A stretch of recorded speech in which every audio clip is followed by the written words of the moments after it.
Langit di atas pedalaman Aceh seakan runtuh.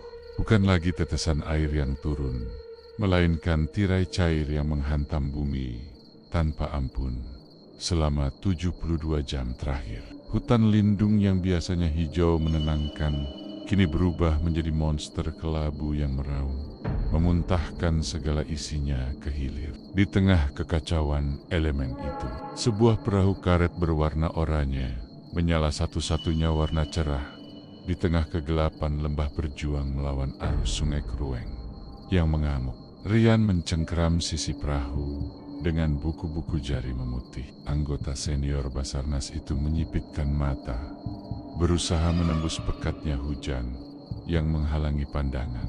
Goggles pelindung yang dikenakannya nyaris tak berguna, visibilitas nol. Hanya insting dan hafalan peta topografi yang kini memandu pergerakan tim. Harus makin gila bang, mesin tempel. Kita nggak bakal kuat kalau begini terus, teriak Danu.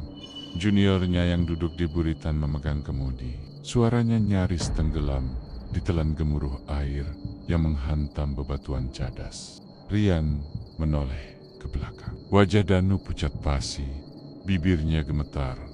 Bukan hanya karena dingin, tapi ketakutan murni. Ini misi pertama pemuda itu dalam situasi Redco. Tahan kemudi di arah jam 2. Jangan biarkan moncong perahu serong, atau kita terbalik, balas Rian. Suaranya mantap, memancarkan otoritas yang dibutuhkan untuk menenangkan saraf rekannya. Kampung Blangpulo cuma 2 kilometer lagi. Mereka terisolasi total. Kalau kita putar balik, 200 nyawa di sana tamat malam ini. Pria berbadan tegap itu kembali menatap ke depan. Hatinya bergemuruh sekeras arus sungai. Laporan terakhir dari radio sebelum sinyal mati, total menyebutkan tanggul alam di hulu retak. Jika jebol, air bah bukan lagi sekadar banjir, tapi tsunami darat yang akan menyapu bersih segalanya. Perahu karet itu melampat-lampat liar di atas jeram.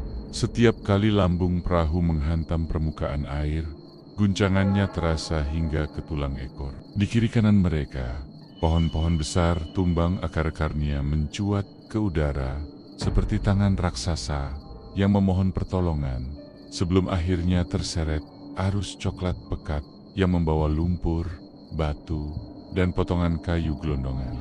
Awas, kayu besar, arah jam 12. Peringatan itu terlambat setengah detik. Batang pohon mahoni raksasa meluncur deras dari hulu. Danu membanting kemudi ke kiri dengan panik. Perahu miring ekstrem. Rian melempar badannya ke sisi berlawanan untuk menyeimbangkan beban. Brok, sisi kanan perahu menyerempet kulit kayu yang kasar itu. Bunyi decitan karet beradu dengan kayu terdengar ngilu. Mereka selamat, tapi hanya selisih beberapa sentimeter dari maut. Fokus Danu, tarik napas, bentak Rian. Bukan karena marah, tapi untuk menyadarkan rekannya dari syok. Kita masuk zona merah. Di kejauhan, sayup-sayup terdengar suara teriakan manusia. Bukan satu, tapi ratusan. Suara itu bersehat sahutan dengan petir yang menyambar puncak bukit. Blangpulo sudah di depan mata. Pemandangan yang menyambut mereka sangat memilukan. Desa yang dulunya asri dengan persawahan hijau, kini lenyap. Hanya atap-atap rumah panggung dan menara meunasah surau yang masih terlihat menyembul dari permukaan air keruh. Di atas atap-atap yang rapuh itu, warga berkerumun di bawah guyuran hujan lebat. Anak-anak menangis, ibu-ibu memeluk bayi mereka erat-erat, sementara para lelaki mencoba mengikat apa saja agar tidak hanyut. Cing Alfa melapor, lokasi visual terkonfirmasi. Rian berbicara pada handi talkie di bahunya, berharap ada keajaiban sinyal. Hanya suara statis yang menjawab. Kresak, krosak, kita harus evakuasi yang prioritas dulu. Lansia, anak-anak, dan yang terluka.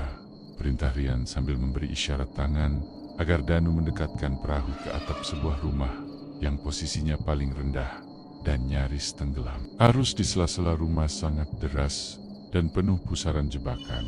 Sampah, kasur, lemari, hingga bangkai ternak hanyut menghambat laju perahu. Rian melompat turun ke atap rumah yang licin itu. Air sudah sebatas pinggang di dalam rumah.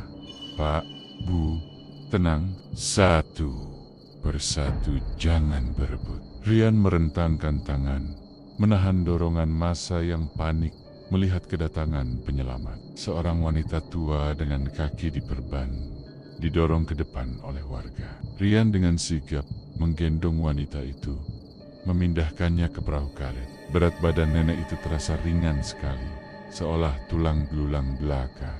Cucu saya, tolong, cucu saya. Lirih nenek itu, tangannya gemetar menunjuk ke arah sebatang pohon nangka besar yang berjarak 10 meter dari rumah. Mata Rian mengikuti arah telunjuk itu. Jantungnya serasa berhenti berdetak. Di dahan pohon yang bergoyang hebat dihantam arus, seorang anak kecil berusia sekitar 7 tahun berpegangan erat. Air sudah menjilat kakinya. Pohon itu miring, akarnya mulai terangkat. Danu, amankan warga di perahu. Aku ambil anak itu, Bang. Itu terlalu bahaya. Arus di sana pusat pusarannya. Danu berteriak, melarang. Tapi Rian sudah tidak peduli. Pria itu mengaitkan tali karmantel ke pinggangnya, lalu menambatkan ujung lainnya ke tiang pancang rumah yang masih kokoh. Tanpa ragu, tubuh tegap itu terjun ke dalam air coklat yang dingin mematikan. Dinginnya menusuk hingga ke sumsum tulang, seolah ribuan jarum es menghunjam kulit seketika. Rian berenang memotong arus. Otot-otot lengannya bekerja ekstra keras, melawan tonjolan air yang ingin menyeretnya ke hilir. Jarak 10 meter terasa seperti 10 kilometer. Setiap tarikan napas adalah perjuangan melawan cipratan lumpur. Tepat saat tangan Rian berhasil menggapai dahan pohon nangka, suara gemuruh aneh terdengar dari arah hulu. Lebih besar, lebih dalam, dan lebih mengerikan dari suara sebelumnya. Seperti suara kereta api kargo yang melaju tanpa rem. Tanah bergetar di bawah air. Air bah susulan, naik ke tempat tinggi. Cepat! Rian berteriak sekuat tenaga. Suaranya parau membelah hujan. Warga di atap rumah menjerit histeris. Di kejauhan, sebuah dinding air setinggi 3 meter bergulung-gulung datang dengan kecepatan mengerikan, membawa serta pohon-pohon utuh yang tercabut dari akarnya. Waktu seakan melambat bagi Rian. Tangannya mencengkeram lengan anak kecil itu, menariknya dari dahan pohon tepat sedetik sebelum pohon nangka itu dihantam gelondongan kayu raksasa dan lenyap seketika. Rian memeluk anak itu erat-erat, menggunakan punggungnya sebagai tameng. Tapi hantaman air bah itu terlalu kuat. Tali pengaman di pinggangnya menegang maksimal. Lalu, tas, bunyi putusnya tali karmantel terdengar seperti letusan pistol di telinga Rian.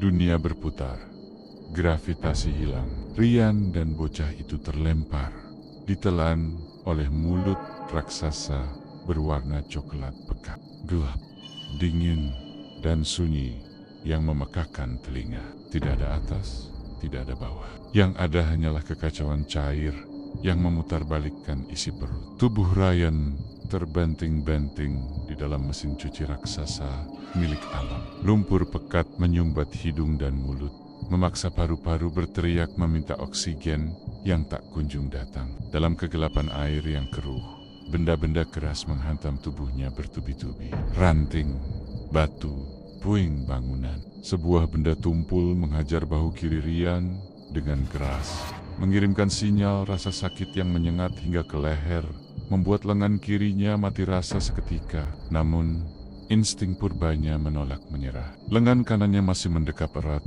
tubuh kecil bocah yang tadi diselamatkannya.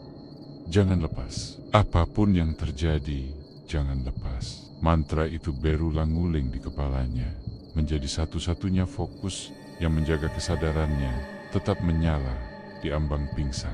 Arus membawa mereka melaju dengan kecepatan yang tidak masuk akal. Tubuh manusia tak ubahnya boneka kain di hadapan kekuatan hidrolik ribuan ton air. Rian berusaha menendang kakinya, mencoba mencari permukaan, namun pusaran air justru menariknya semakin dalam, menyeretnya menyusuri dasar sungai yang penuh bebatuan tajam. Buah. Kepala Ryan menyembul sesaat di permukaan. Ia meraup napas rakus. Campuran udara dan air hujan masuk ke tenggorokan. Matanya sempat menangkap kilatan petir yang menerangi tebing sungai yang curam. Sebelum ombak lumpur kembali menenggelamkannya. Jaraknya dengan desa sudah jauh. Tidak ada lagi perahu oranye. Tidak ada danau. Hanya dia, anak itu, dan maut yang menari-nari di sekeliling. Tiba-tiba, tubuhnya menabrak sesuatu yang keras dan statis. Batang pohon besar yang tersangkut di celah bebatuan. Benturan itu keras sekali, membuat pandangannya berkunang-kunang. Pegangannya pada bocah itu terlepas karena guncangan hebat. Tidak, Ryan berusaha menggapai kembali.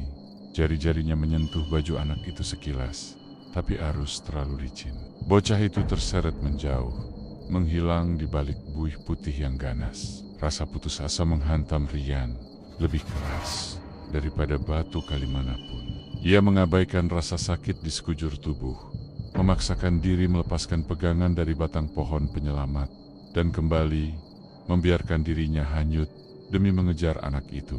Tindakan bodoh, tindakan bunuh diri, tapi logikanya sudah mati, tertutup oleh rasa tanggung jawab. Namun, alam punya rencana lain. Sebuah pusaran air besar di tikungan sungai menangkap tubuh Ryan, memutarnya dengan violent, lalu melemparkannya ke jalur aliran yang berbeda. Sebuah percabangan sungai yang tidak ada di peta. Tubuh Ryan meluncur deras, lalu jatuh. Sensasi jatuh bebas itu berlangsung selama 2 detik yang terasa abadi. Sebelum punggungnya menghantam permukaan air yang lebih tenang di bawah sana. Biur, Ryan tenggelam perlahan. Tenaganya habis terkuras. Paru-parunya terasa seperti terbakar api. Pandangannya mulai menyempit, menyisakan terowongan cahaya yang kian meredup. Rasa dingin yang tadi menusuk, kini perlahan berubah menjadi hangat yang meninabobokan. Apakah ini rasanya mati? Pikirnya. Sama. Bayangan wajah ibunya, wajah Danu, dan wajah anak kecil yang gagal ia selamatkan berputar lambat seperti film lama yang pitanya rusak. Kesadaran Ryan memudar. Gelap total menyelimuti. Entah berapa lama waktu berlalu. Mungkin 1 jam, mungkin 1 menit, atau mungkin 1 abad. Ryan tersentak bangun dengan batuk hebat, memuntahkan air dari perutnya. Seluruh tubuhnya sakit, seolah baru saja digilas alat berat. Ia berbaring telentang di atas hamparan pasir halus yang basah. Napasnya memburu, matanya menggerjap-gerjap mencoba menyesuaikan diri dengan cahaya sekitar. Aneh, hujan masih turun, tapi suaranya terdengar jauh, seperti diredam oleh dinding kaca tak kasat mata. Tidak ada suara gemuruh air bah yang mengerikan. Tidak ada angin kencang yang menumbangkan pohon. Di sini, hening, keheningan yang purba dan penuh wibawa. Ryan memaksakan diri untuk duduk. Kepalanya pening luar biasa. Ia mengedarkan pandangan ke sekeliling, dan seketika bulu kuduk di tengkuknya meremang. Tempat ini bukan bagian dari sungai yang ia kenal. Ia berada di sebuah teluk kecil semacam kantong air di pinggiran hutan yang pepohonannya menjulang raksasa, jauh lebih besar dari pohon-pohon di hutan lindung biasa. Akar-akarnya mencuat keluar tanah, berlumut tebal, membentuk gerbang-gerbang alami yang misterius. Air di depannya tenang, jernih kehijauan, kontras sekali dengan air lumpur coklat yang tadi nyaris membunuhnya. Seolah-olah ada filter raksasa yang memisahkan tempat ini dari bencana di luar sana. Di mana ini? Bisiknya. Suaranya sendiri terdengar asing di telinganya, memantul pelan di antara pepohonan. Pria itu mencoba berdiri, namun kakinya goyah. Ia kembali jatuh berlutut. Saat itulah matanya menangkap sesuatu di seberang teluk kecil itu, berjarak sekitar 20 meter darinya.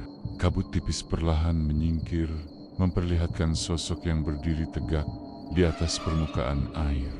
Ya, di atas air. Kaki sosok itu tidak tenggelam, seolah permukaan air hanyalah lantai kaca yang solid. Sosok itu adalah seorang wanita.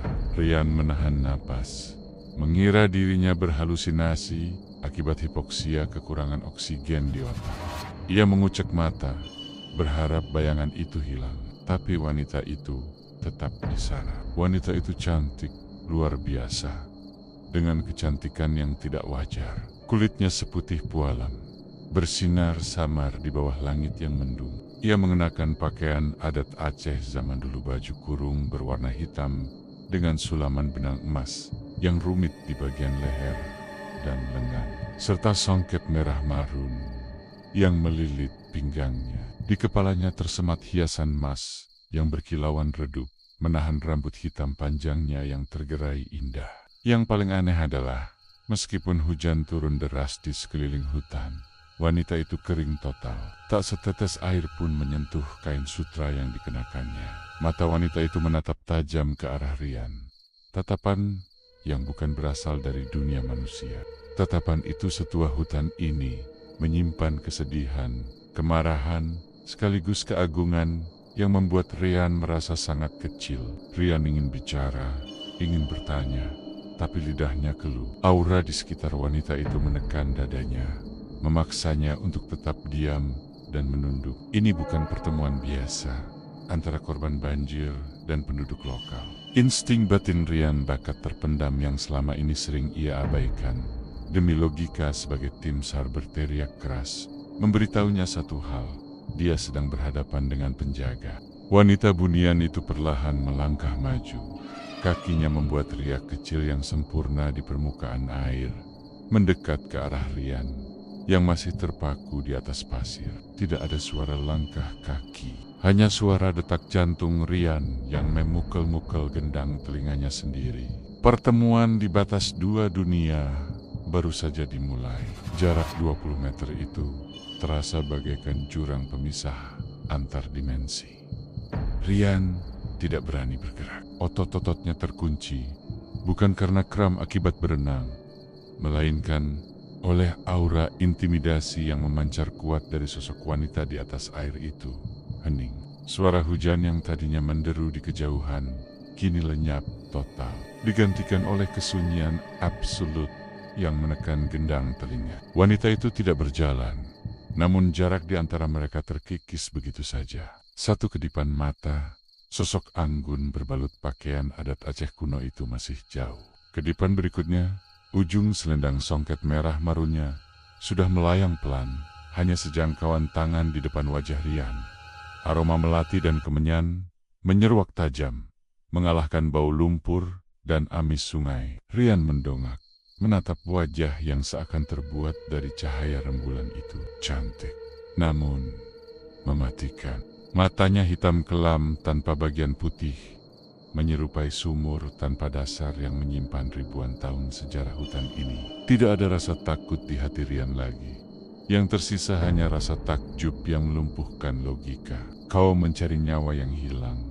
Suara itu terdengar, bukan lewat telinga, melainkan bergaung langsung di dalam tempurung kepala Rian. Jernih, dingin, dan berwibawa. Bibir wanita itu terkatup rapat. Tidak ada pergerakan otot wajah. Telepati.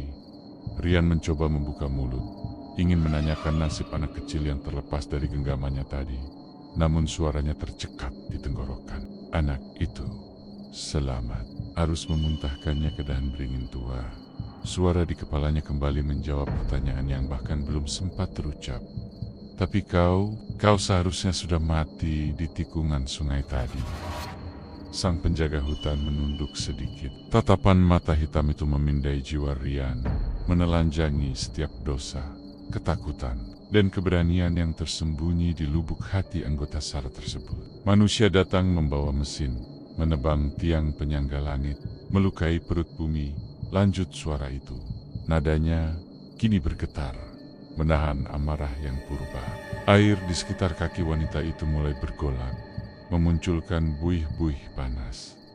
Air ini adalah air mata kami. Kemarahan yang tidak bisa lagi dibendung oleh akar-akar pohon yang kalian bunuh. Rian merasakan dadanya sesak, seolah ikut menanggung dosa kolektif manusia yang merusak alam. Ia menundukkan kepala, menyentuh pasir basah dengan keningnya. Sebuah gestur penyerahan diri yang murni. Bukan memohon nyawa, tapi mengakui kesalahan. Saya tidak bisa mengembalikan hutan yang hilang, bisik Rian parau. Akhirnya, suaranya keluar. Tapi izinkan saya menyelamatkan mereka yang tidak bersalah. Orang-orang di hilir, mereka tidak tahu apa-apa. Keheningan kembali menyelimuti selama beberapa detik yang menyiksa. Perlahan, air yang bergolak tenang kembali. Wanita bunian itu mengulurkan tangan kanannya yang pucat. Di telapak tangannya yang halus, muncul sebuah benda kecil dari gumpalan cahaya yang memadat. Sebuah cawan. Benda itu tampak sederhana, terbuat dari tanah liat kasar, berwarna merah bata, seukuran mangkuk kecil tempat minum kopi. Namun, permukaannya dipenuhi ukiran rencong dan motif pintu Aceh yang berdenyut, memancarkan cahaya keemasan redup. Kau memiliki hati yang lurus di tengah bengkoknya zaman. Wahai penolong, gema suara itu terdengar lebih lembut. Ambillah, ini adalah cawan tanah, pecahan dari wadah air suci para leluhur. Rian mengangkat tangan dengan gemetar, menerima benda itu. Saat kulitnya bersentuhan dengan permukaan tanah liat yang dingin, sengatan listrik halus menjalar hingga ke bahu, membuat seluruh rasa sakit dan lelah di tubuhnya sirna seketika. Energinya pulih, bahkan berlipat ganda. Dengar baik-baik, suara wanita itu memberat, seolah membawa beban gunung. Mustika ini memiliki kuasa untuk memerintah air. Tapi ingat, hukum alam menuntut keseimbangan. Kau hanya boleh menggunakannya 3 kali, tidak lebih.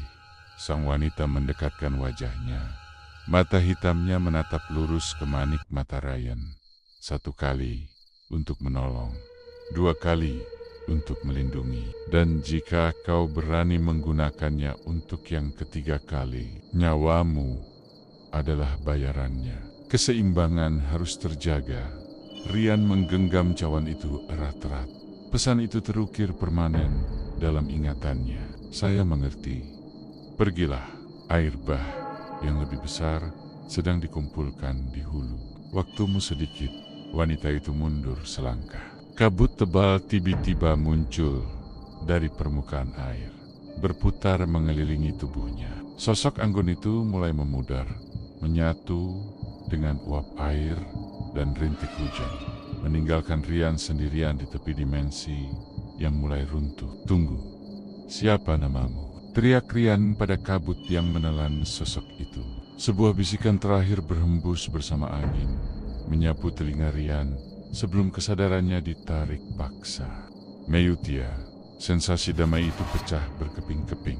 Dunia Ryan berbalik 180 derajat dalam sepersekian detik. Tubuhnya tersentak hebat, seolah baru saja dilempar dari ketinggian gedung bertingkat. Paru-parunya meledak batuk, memuntahkan air sungai yang kotor dan berpasir. Uhuk, hok, suara bising kembali menyerang indera pendengarannya. Gemuruh air, deru hujan lebat, dan suara gesekan ranting pohon. Rian mendapati dirinya terdampar di atas gundukan lumpur di tepi sungai. Setengah badannya masih terendam air yang mengalir deras. Tidak ada lagi teluk tenang. Tidak ada hutan raksasa. Yang ada hanya realitas bencana banjir bandang yang brutal. Rian merangkak naik ke tanah yang lebih keras, menjauh dari bibir sungai yang lapar. Napasnya memburu, jantungnya berdegup kencang, seirama dengan petir yang menyambar di langit gelap. Apakah itu tadi mimpi? Halusinasi otak yang kekurangan oksigen? Tangan kanannya terasa kaku. Rian membuka kepalan tangannya yang sejak tadi terkunci rapat. Di sana, di tengah telapak tangannya yang lecet dan berlumur lumpur, sebuah cawan tanah liat kecil berdiam dengan tenang. Benda itu nyata. Ukiran kuno di permukaannya masih memancarkan pendar cahaya yang sangat tipis, nyaris tak terlihat, sebelum akhirnya padam sepenuhnya, menyamar menjadi mangkuk tanah biasa. Rian merinding. Ia buru-buru memasukkan cawan itu ke dalam saku vesarnya, menutup resletingnya rapat-rapat. Itu bukan mimpi. Tangannya meraba bahu kiri. Radio komunikasi HT miliknya masih menempel di sana. berkedip merah. Lampu indikator baterai lemah. Harapan tipis. Dengan tangan gemetar, Rian menekan tombol PTT push to talk. Mayday, ... Mayday. Ini Rian, posisi tidak diketahui. Ada yang dengar, ganti, hening. Hanya suara statik berisik. Kresak, krosak. Rian mencoba lagi. Kali ini mengubah frekuensi ke saluran darurat utama. Tim Alpha, ini Rian. Status kuning, butuh ekstraksi. Ganti. Detik demi detik berlalu lambat. Hujan semakin deras, menusuk-nusuk kulit wajahnya yang perih. Rian nyaris menyerah dan bersiap mencari jalan kaki menembus hutan, ketika suara samar yang sangat familiar terdengar memecah statik. "Bang Rian, itu Bang Rian. Ya Allah, Komandan, masuk, Komandan." Rian terkonfirmasi. Hidup, itu suara Danu. Terdengar panik, histeris, tapi penuh kelegaan. "Danu, aku monitor. Posisi kalian di mana?" Balas Rian. "Cepat, kami di titik kumpul Bravo, 5 km ke arah hilir dari lokasi jatuh. Abang bertahan di sana. GPS di radio abang masih memancar. Kami dapat koordinatnya. Tim perahu karet meluncur sekarang. Bertahan bang." Rian menyandarkan punggungnya ke batang pohon kelapa yang tumbang. Rasa lega membuatnya lemas seketika. Ia selamat, tapi pikirannya tidak bisa lepas dari peringatan Kak Mutia tadi. Air bah yang lebih besar sedang dikumpulkan di hulu. 15 menit kemudian, sorot lampu sorot membelah kegelapan malam. Suara mesin tempel perahu karet terdengar meraung melawan arus. Perahu oranye itu menepi dengan kasar. Danu adalah orang pertama yang melompat turun, nyaris terpeleset di lumpur, lalu berlari memeluk seniornya. Gila kau bang, kami pikir kau sudah lewat. Arus di sana kayak blender." Danu menepok-nepok punggung Rian keras. Matanya berkaca-kaca. Dua anggota tim lain turun membawa tandu, tapi Rian menepis halus. Ia memaksakan diri berdiri, meski lututnya goyah. "Aku baik-baik saja. Cuma lecet dikit." "Anok it?" tanya Danu pelan. Nadanya takut mendengar jawaban. "Selamat," jawab Rian mantap. Teringat ucapan sang bunian. Cari di pohon beringin tua sekitar 2 kilometer dari titik jatuh. Dia tersangkut di sana. Danu menatap Rian dengan bingung. Bagaimana seniornya bisa tahu sedetail itu di tengah badai dan kegelapan total? Namun, melihat tatapan Rian yang tajam dan serius, Danu menelan semua pertanyaannya. "Siap, tim Charlie akan menyisir ke sana." Danu melapor lewat radio. Mereka naik ke perahu karet. Mesin kembali menderu, membelah sungai menuju posko pengungsian. Rian duduk di bagian tengah, diam, membisu. Tangannya terus meraba saku vesnya, memastikan benda keras itu masih ada di sana. Sepanjang perjalanan pulang, Rian melihat air sungai yang berperilaku aneh. Gelombang air seolah menghindar dari sisi perahu tempat ia duduk. Kayu-kayu besar yang hanyut berbelok arah beberapa meter sebelum menabrak perahu mereka. Danu dan tim lain mungkin mengira itu kebetulan atau kemampuan manuver pengemudi yang hebat. Tapi Rian tahu kebenarannya. Mustika cawan tanah itu sedang bekerja, menjaganya tetap hidup untuk tugas yang lebih besar. Sesampainya di posko pengungsian, sementara sebuah masjid besar yang berdiri di dataran agak tinggi pemandangan kacau menyambut mereka. Ribuan orang berdesak-desakan. Tenda-tenda darurat di halaman masjid mulai digenangi air yang terus naik. Rian turun dari perahu. Kakinya menginjak aspal yang tergenang air semata kaki. Ia menatap ke arah sungai yang meluap. Di matanya, air itu bukan sekadar cairan, tapi entitas hidup yang sedang marah, menggeliat seperti ular raksasa yang bersiap menelan mangsanya. Airnya naik lebih cepat dari perhitungan. Gumam komandan tim yang menyambut mereka. Wajahnya tegang sambil melihat tablet berisi data curah hujan. Kalau tanggul hulu jebol malam ini, masjid ini akan tenggelam dalam hitungan menit. Rian meremas saku dadanya. Cawan itu terasa hangat. Satu kali untuk menolong. Malam ini masih panjang, dan janji kematian itu sudah mulai menagih. Masjid Raya Baitur Rahman di desa itu kini tak lagi tampak sebagai tempat ibadah yang tenang, melainkan sebuah bahtera yang penuh sesak di tengah lautan keputusasaan. Lampu-lampu neon berkedip sekarat. Tenaganya dipasok oleh generator diesel yang batuk-betuk di halaman belakang yang mulai tergenang. Udara di dalam ruangan pengap, berbau keringat dingin, pakaian basah, dan aroma lumpur sungai yang menyengat. Rian duduk menyendiri di salah satu pilar marmer dekat pintu masuk utama. Tubuhnya menggigil, bukan karena dingin, melainkan akibat sisa adrenalin yang perlahan surut, meninggalkan rasa lelah yang menghantam tulang. Di sekelilingnya, ratusan pengungsi berhimpitan. Suara tangis bayi bersahutan dengan lantunan doa-doa lirih dari para lansia yang pasrah. Mata anggota SAR itu tak lepas menatap keluar pintu masjid. Di sana, di anak tangga terbawah, air keruh menjelati marmer putih. Ada yang salah. Sanggalt, salah. Menurut perhitungan BMKG yang tadi dibacakan komandan di radio, hujan sudah mereda di wilayah hulu. Seharusnya debit air mulai stabil atau setidaknya naik perlahan. Namun, apa yang disaksikan Rian di depan matanya adalah anomali. Air itu naik dengan kecepatan yang tidak masuk akal. Setiap 10 menit, satu anak tangga tenggelam. Cairan coklat pekat itu bergerak agresif, berbuih, seolah memiliki kesadaran sendiri untuk mengejar mereka yang berlindung di tempat tertinggi. Ketinggian air naik 20 cm. Dalam 15 menit terakhir, seru seorang relawan Tagana yang baru saja mengecek tongkat ukur di halaman. Suaranya panik, membuat gelombang keresahan baru di antara para pengungsi.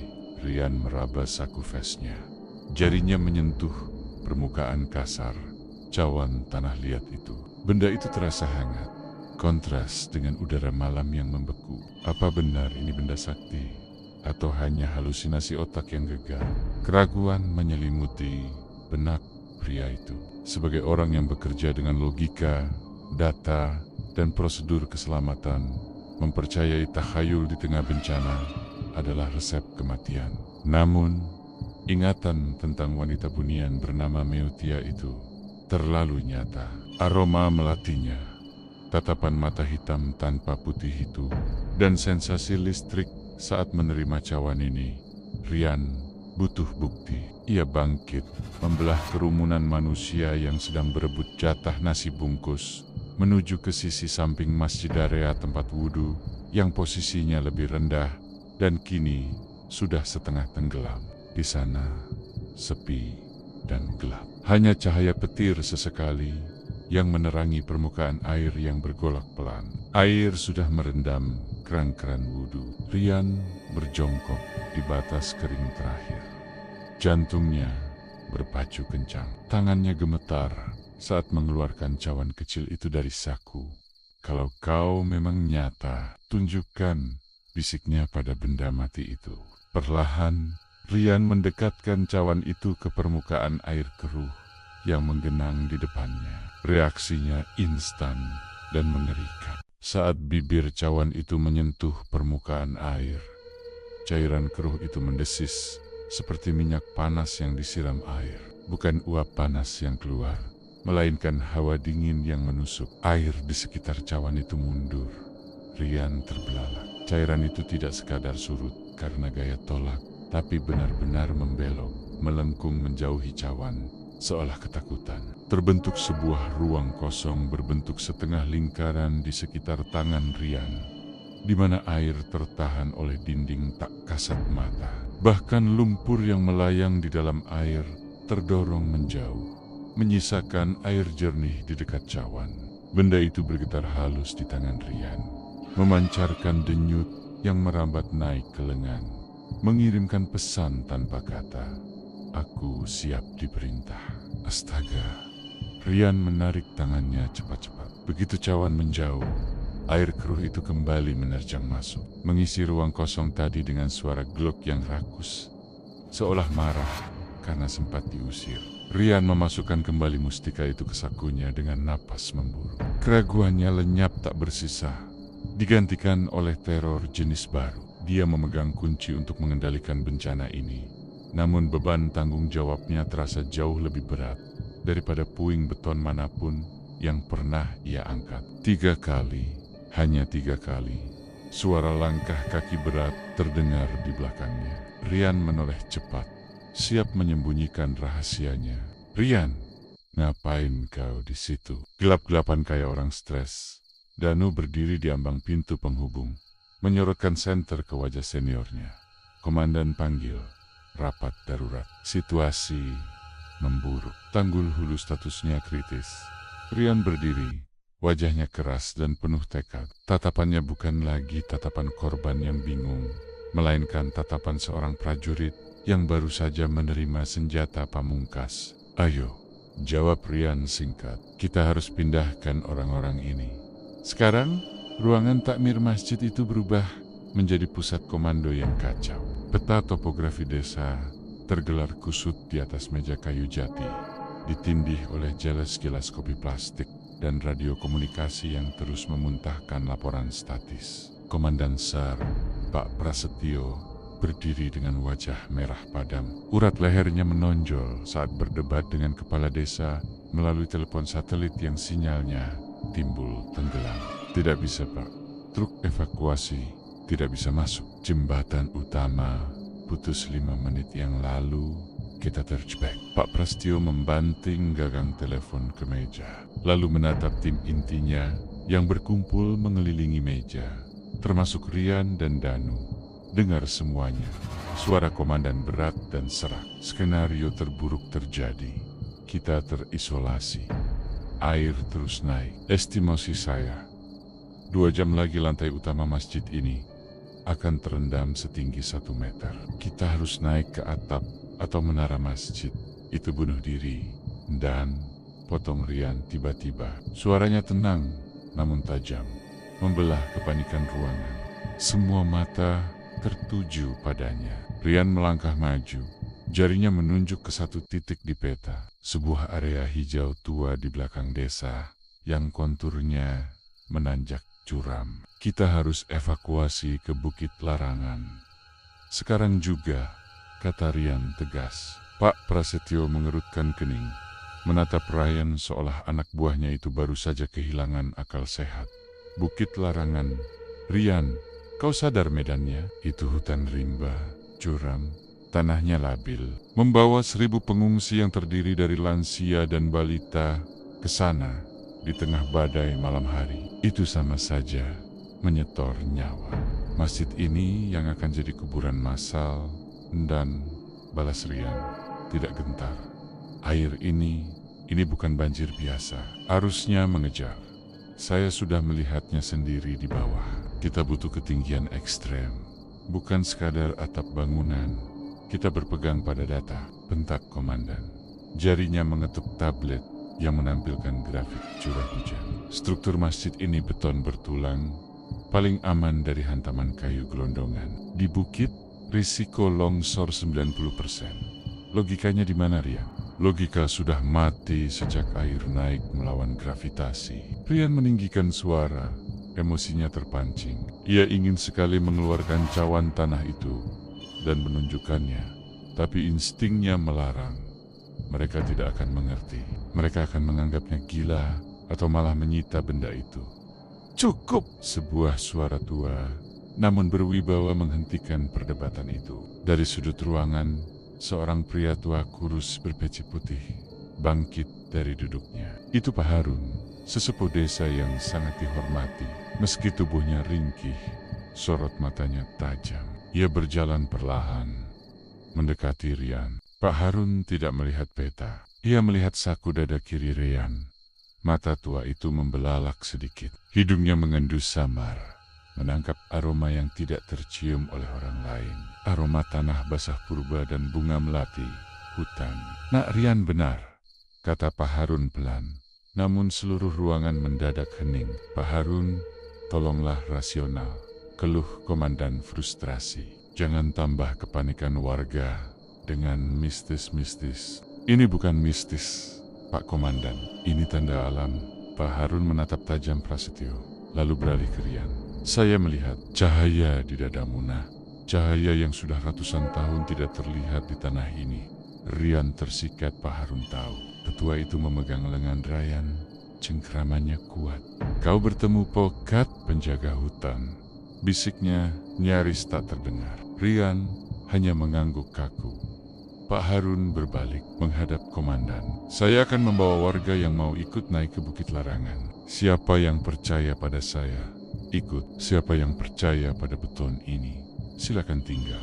Ini gila, ini pembangkangan prosedur, teriak Pak Prasetyo. Saya tidak akan mengizinkan tim SAR memfasilitasi tindakan berbahaya ini. Saya akan memimpin mereka. Rian mengambil keputusan. Ia melepaskan rompi oranyenya, meletakkannya di meja. Sebuah simbol pelepasan atribut dinas demi panggilan hati nurani. Danu, kau tetap di sini bantu komandan perkuat barikade pintu. Bang, tapi Danu bingung melihat seniornya yang ia kagumi kini bertindak di luar nalar. Percaya padaku, Danu. Jaga mereka yang tinggal di sini. Rian menepuk bahu juniornya, lalu berbalik keluar ruangan bersama Pak Harun. Di luar, pengumuman Pak Harun memecah massa menjadi dua kubu. Sebagian besar warga memilih tetap di masjid yang kokoh karena takut menembus hutan gelap. Namun, sekitar 200 orang mereka yang masih memegang teguh kearifan lokal dan mempercayai firasat. Pak Harun memilih berdiri di bawah hujan, siap mengikuti Rian. Rombongan kecil itu mulai bergerak meninggalkan halaman masjid, menuju kegelapan hutan di kaki bukit. Rian memimpin di depan, memegang senter di tangan kiri, sementara tangan kanannya tak pernah lepas mencengkeram saku dadanya. Hujan turun semakin gila, seolah langit marah melihat manusia-manusia kecil ini mencoba melarikan diri dari takdir. Dari keyohan, Rian menoleh sekilas ke arah masjid yang terang benderang. Hatinya perih. Ia tahu tidak semua orang di sana akan melihat matahari terbit esok hari. Jalan, jangan berhenti, cepat, teriak Rian. Suaranya berlomba dengan gemuruh suara aneh yang mulai terdengar lagi dari arah hulu. Suara tanggul alam yang akhirnya menyerah kalah. Hutan Bukit Larangan tidak menyambut tamu-tamunya dengan ramah. Tanah lempung yang basah menyedot setiap langkah kaki, seolah ingin menahan rombongan itu agar tetap di tempat. Akar-akar pohon tua mencuat seperti jerat yang siap mematahkan pergelangan kaki siapapun yang lengah. Tidak ada jalan setapak di sini, hanya semak belukar berduri yang harus ditebas. Rian menggunakan parang pinjaman dari warga. Terus naik, jangan menoleh ke belakang, teriak Rian. Suaranya mulai parau. Cahaya senter di tangannya menyapu wajah-wajah ketakutan yang pucat pasi. Lelaki itu memanggul seorang anak kecil di punggungnya, sementara tangan kirinya menarik lengan seorang ibu hamil yang nyaris tergelincir ke jurang. Napas mereka memburu, beradu dengan suara hujan yang semakin menggila. Tiba-tiba, dunia seakan berhenti berputar. Bukan karena petir, melainkan karena suara itu. Sebuah dentuman rendah, berat, dan mengerikan berasal dari arah hulu sungai, beberapa kilometer di atas mereka. Suaranya mirip perut bumi yang robek. Getarannya merambat cepat lewat tanah, membuat kaki-kaki yang berpijak di lereng bukit gemetar hebat. Tanggulnya. Pak Harun berbisik, matanya terbelalak, menatap kegelapan di bawah sana. Tanggul alam jebol. Detik berikutnya, suara gemuruh itu berubah menjadi raungan jet tempur yang terbang rendah. Dari ketinggian lereng bukit, Rian menoleh ke bawah, ke arah desa yang kini terlihat kecil. Lampu-lampu sorot di Masjid Raya Baitur Rahman masih menyala terang, menjadi satu-satunya titik kehidupan di lembah hitam itu. Namun, dari arah kegelapan sungai, sebuah dinding hitam raksasa bergerak dengan kecepatan yang tidak masuk akal. Itu bukan sekadar air, itu adalah tembok kematian setinggi 15 meter yang terdiri dari lumpur, batu, dan ribuan batang pohon yang tercabut paksa. Lari, cari pegangan! Rian berteriak sekuat tenaga. Meski ia tahu suara itu sial-sial melawan gemuruh alam. Di bawah sana, dinding hitam itu menghantam desa. Pemandangan itu membekukan darah. Suara beton bertulang yang patah terdengar seperti letusan senapan. Pagar tembok masjid yang kokoh hancur seketika seperti kerupuk. Air bah itu tidak membanjiri, melainkan menabrak. Lampu-lampu masjid berkedip sekali, 2 kali, lalu padam total saat gelombang lumpur menelan bangunan 2 lantai itu bulat-bulat. Jeritan ribuan manusia yang berlindung di sana terbungkam dalam sekejap mata, digantikan oleh suara deburan air yang memekakkan telinga. Hening, cahaya di lembah itu mati, harapan di bawah sana musnah. Rombongan di bukit menjerit histeris. Beberapa orang jatuh pingsan melihat keluarga mereka yang tertinggal di masjid lenyap ditelan kegelapan. Namun, teror belum selesai. Air itu tidak berhenti di lembah. Rian menyipitkan mata, menyorotkan senternya ke bawah. Air bah itu memantul di dinding tebing seberang, menciptakan efek backwash yang mengerikan, lalu mulai naik menyusuri lereng bukit larangan. Lidah air itu menjelet-jelet naik dengan kecepatan yang tidak wajar, menumbangkan pohon-pohon di jalur pendakian, seolah sedang mengejar mereka. Dia lapar, gumam Pak Harun. Tubuh rentanya gemetar hebat. Air itu bernyawa. Pohon-pohon besar di bawah mereka mulai tumbang satu persatu. Krap, boom, bunyi patahan batang kayu terdengar semakin dekat. Jarak aman mereka terkikis. Ketinggian air naik belasan meter dalam hitungan detik. Rian merasakan saku dadanya memanas. Cawan tanah itu berdenyut kencang, seirama dengan detak jantungnya yang memompa adrenalin. Kita belum cukup tinggi, cepat. Rian mendorong warga untuk kembali bergerak. Tidak ada waktu untuk berduka. Maut sedang mendaki bukit, dan ia bergerak lebih cepat dari manusia. Mereka berlari tertiti-titi, merangkak, menarik satu sama lain di tengah lumpur, dikejar oleh suara gemeretak hutan yang dimangsa air dari bawah. Kepanikan mencapai puncaknya ketika jalur pendakian buntu. Sebuah tebing batu cadas setinggi 4 meter menghalangi jalan. Di kanan kiri, jurang gelap menganga.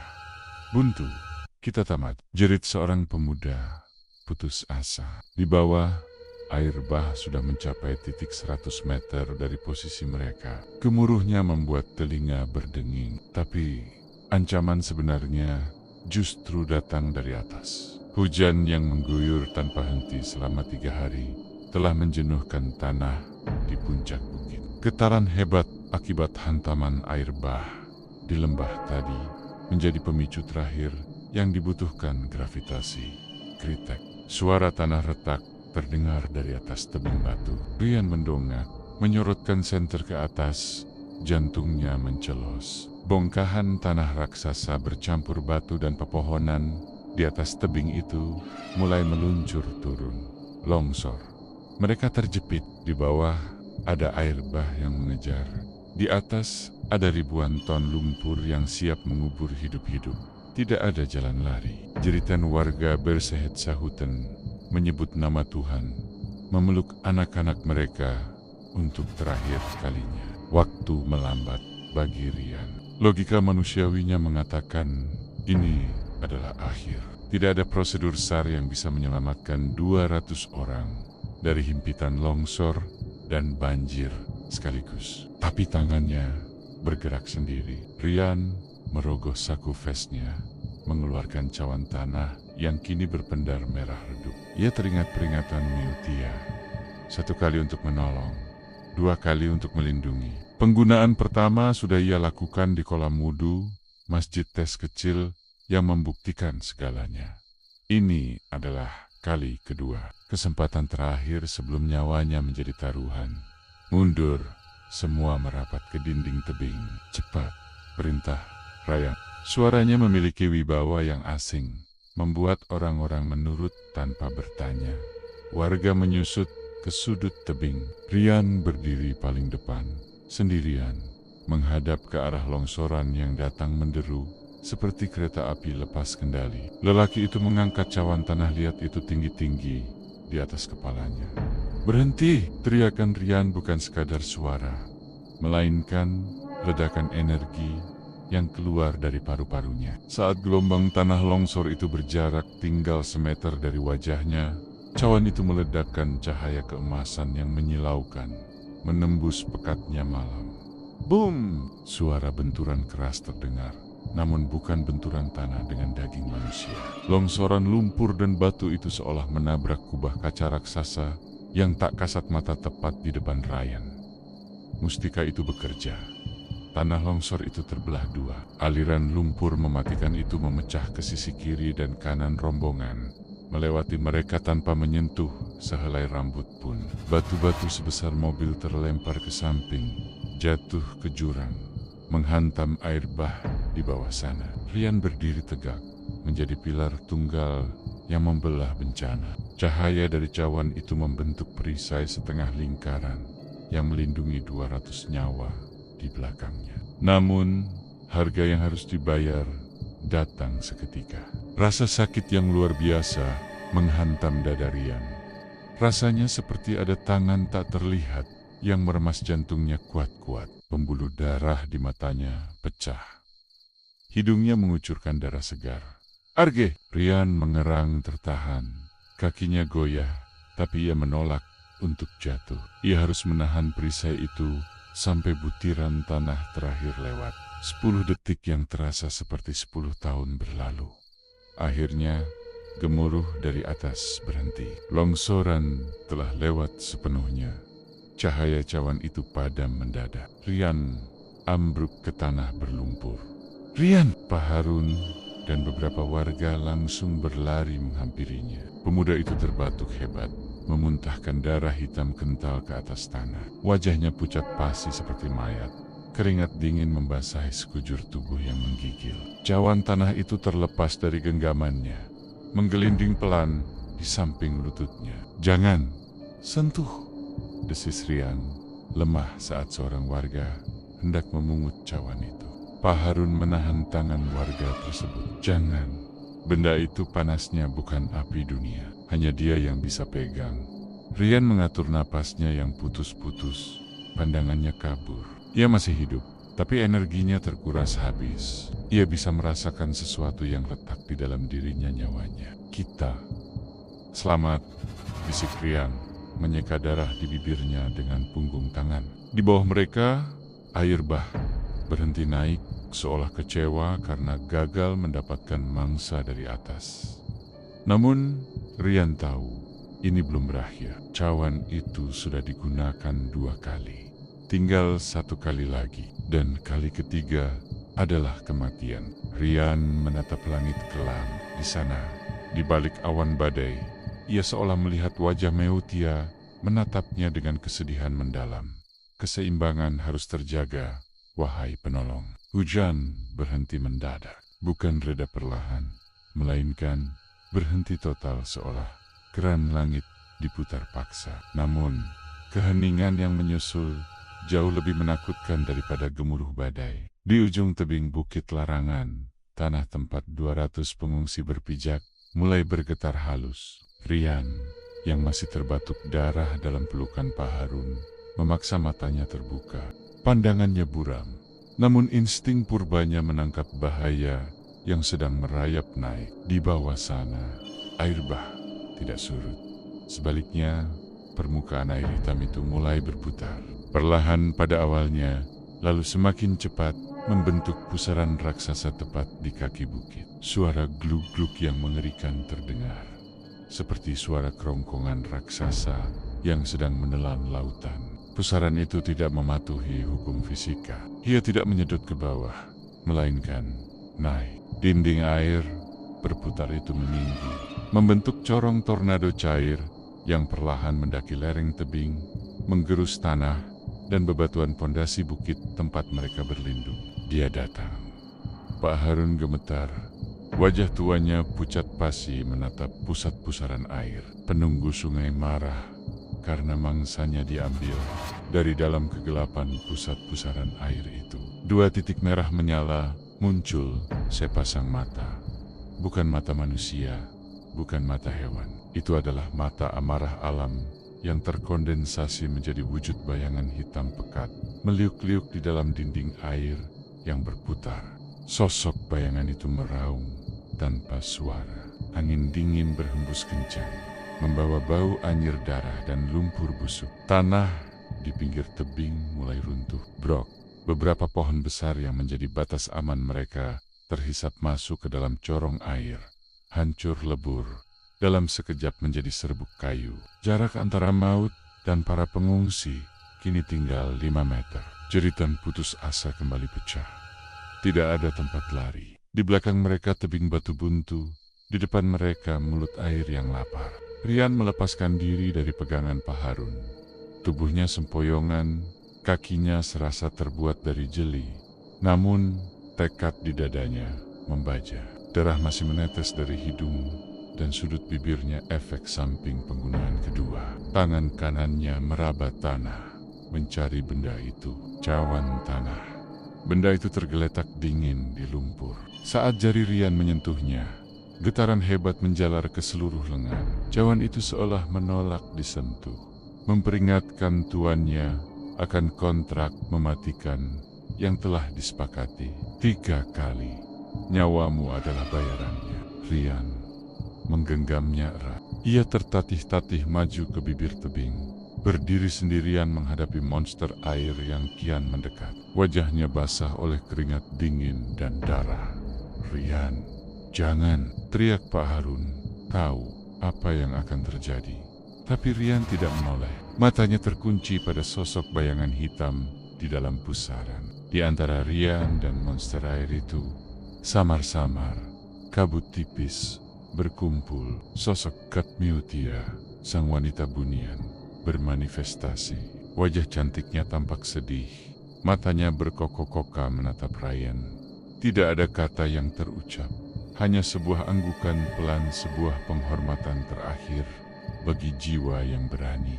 Rian tersenyum tipis. Rasa takutnya hilang, digantikan oleh kedamaian aneh. Ia ingat wajah ibunya, wajah Danu, dan wajah anak kecil yang ia selamatkan. Jika kematiannya bisa menukar 200 nyawa di belakangnya, itu adalah pertukaran yang adil. Kembalilah ke asalmu, teriak Rian.